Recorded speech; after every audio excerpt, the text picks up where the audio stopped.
I so love the Queen. I've been to England so many times and taken people to Buckingham Palace and watched to see if the flag was up and the changing of the guard.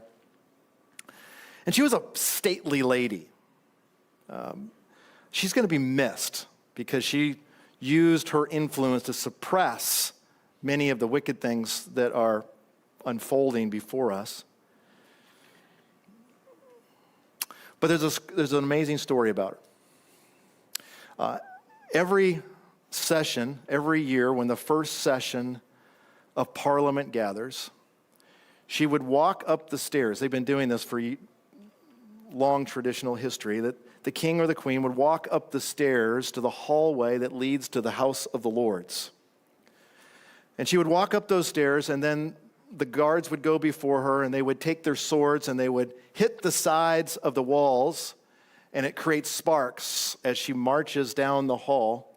And as she gets to the entrance into the hall, those who are introducing her declare, "Her Majesty the Queen."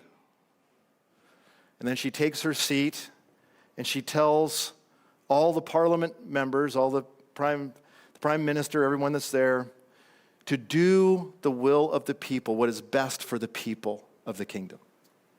Well, as she got older, the stairs became harder. And so finally they decided, we're going to use the elevator.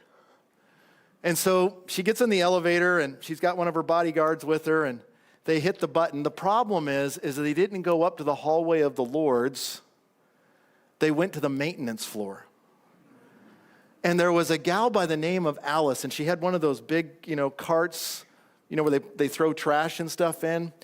And they don't know they hit the wrong button. They hit the button, and the door opens, and Alice is standing there with the big cart, and she just pushes her way in like she had 1,000 times before, and she pins the Queen and the bodyguard to the back of the elevator. And the door closes. And she looks up, and there is the Queen. She curses at first, and then sits there in silence, not knowing what to do. The bodyguard doesn't know what to do. And all of a sudden, the Queen starts breaking out and laughing. And she goes, "This is great. What's your name?" "Alice." Alice, thinking she's going to lose her job and go to jail. And Alice, the Queen, looks at Alice and says, "Alice, you're going to the House of the Lords with me today." And they hit the button to go to the right hallway.